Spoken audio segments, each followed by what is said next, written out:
but would I say that this match is on top of the list? I'm not going to go that far. I'm trying to figure out a good place to start.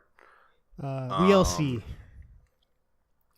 Okay. All right. I think this match is better than the WLC match. Here, it's time for my hot take. Uh-oh, here we go. Okay, here we go. All right. Here's my hot take. All right, this match is better than Chamber of Horrors. Let's start there. No. That's where I think it should be. Above Chamber of Horrors. That's my hot take. That is a hot take. I just felt that 40 minutes leading into the 5 minutes of greatness was too much for this match to overcome. You damn millennials, you have no patience. Yeah.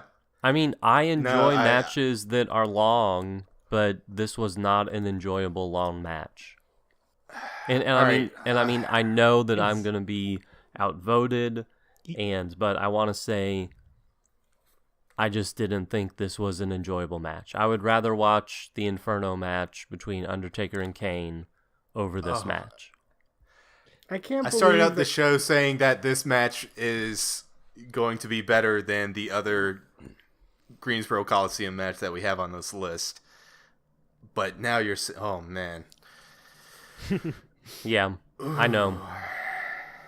Well, I would say that I wouldn't go below Inferno match, even if you take into consideration that, looking back on it with 2019 eyes, it is a slow burn, and there is a lot of, just repeated movement, and not a lot of, we're so used to, you do a move, and it's a high-impact move, and then you move on to your next high-impact move. This is kind of here's the moves in this wrestler's toolbox. They're going to use them over and over again. And it's, it's not so much popping for the move itself. It's popping for the person and the situation that the move is used in. But yeah, I don't know. I wouldn't go below Inferno match personally. I wouldn't go below Fish Market Street Fight either. I wouldn't go. I think Ric Flair and Sting. Okay. I feel Ric Flair and Sting is better than the Fish Market Street Fight. Are we in agreement that everyone's in agreement that it's at least above Chamber of Horrors, right? Yes. I mean, Chamber of Horrors is positionally lower than it should be, but in the terms of how the I'm saying on list the list is set up, in terms of how it's set up on the list, yes, it's above Chamber of Horrors. All right. Yeah. Do we all agree that it is below? Let's talk about the empty arena match. Let's compare it to that. Yeah, where is it? Is it better than the empty? But see, that's the thing. I don't think it's better than the empty arena match because Terry Funk's performance in that match is just so outstanding, and I don't think Sting was still young. He definitely had the crowd behind him, and he's definitely a very charismatic babyface. But Terry Funk is just incredible in that match. It's more straightforward, as a character work. If you want to compare them, Sting is just a really energetic babyface, which is great. But Terry Funk is real interesting in what he does, and he's dynamic. Right. Mm-hmm. I think this isn't a bad match, but I feel like comparing it to matches at the bottom of the ranking forces us to nitpick it to death. So I want to just go from the top of the list down until we hit a snag, if that makes sense. Okay. So is it better meet in the middle? I think we are actually going to meet in the middle. Yeah. Okay. Below Sarah Del Rey versus Connor or above? Below. I'd say we're meeting in the middle. Let me just do below. this exercise. Is it better than Bryan Nigel? No. Is it better than Atlanta Samba? No. I mean, no, it's not. No. Is it? It's not better than Onita. No. Is it better than the empty arena match? No. In no way.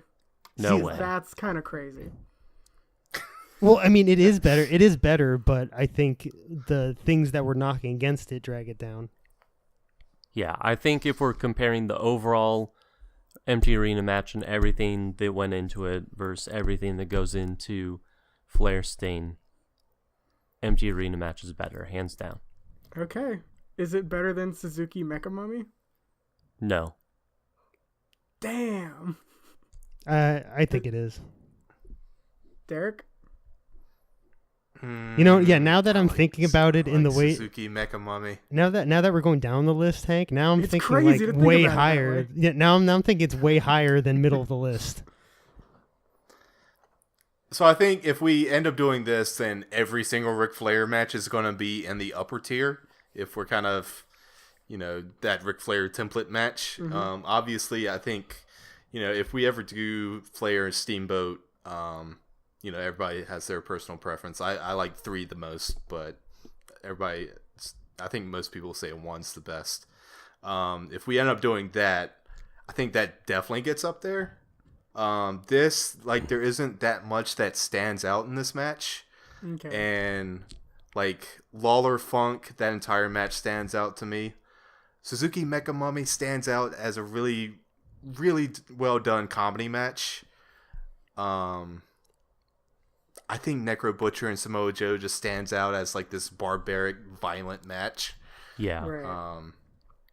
Now, Sarah Del Rey and Kana, you can make arguments of it being above or below that.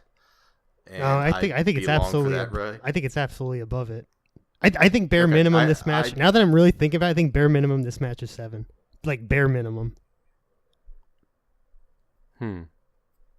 I'd be happy with that. So it's our new number 7. I'd be okay with that. If anybody else wants to argue against it. I know, Owen, you've got some.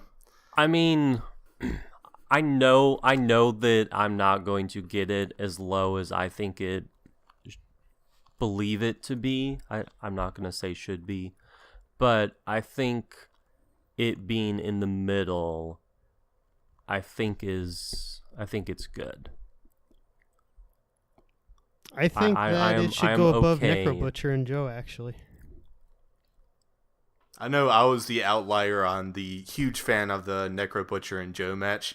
If you're asking me, Necro and Joe that just soars right to the top of the list, but I was outranked in that one. So I'm also a fan of Butcher or Joe, and I think it's above Flair, Sting. Yeah, same. I think with Butcher Joe, so you don't have brutal. any character. There's no character work. It's just a massacre. No, there's characters. They're just really nasty characters. We're talking about CM Punk is a character in that match. Eddie Kingston's a character in that match.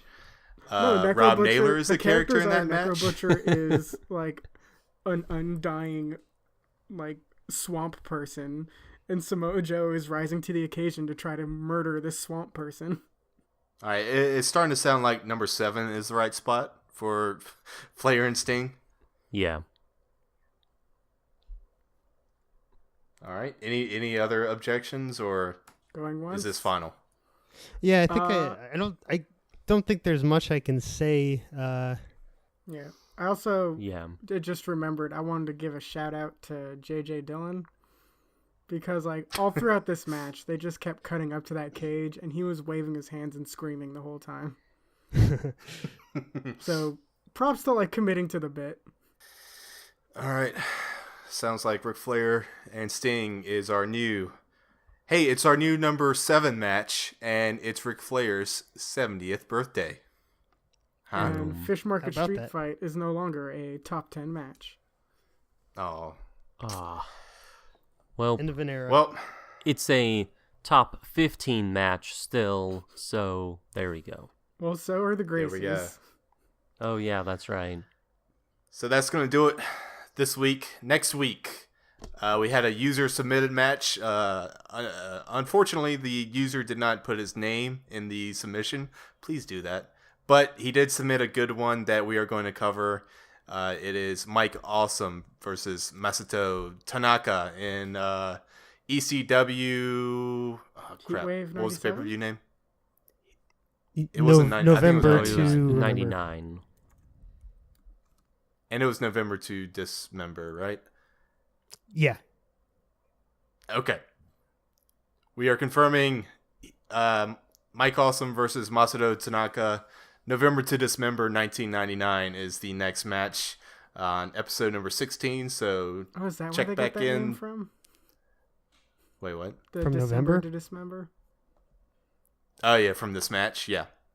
Yeah, this I thought match that was is just a bad WWE name. Yeah, it's a this bad match is ECW interesting. name. So turn back in next week. Happy birthday, Ric Flair! I'm sure you're listening, and sorry that your match is ranked so low. We'll bump it up with another match at some point. Tune in next week and see you later. See you later. Not Bye. goodbye.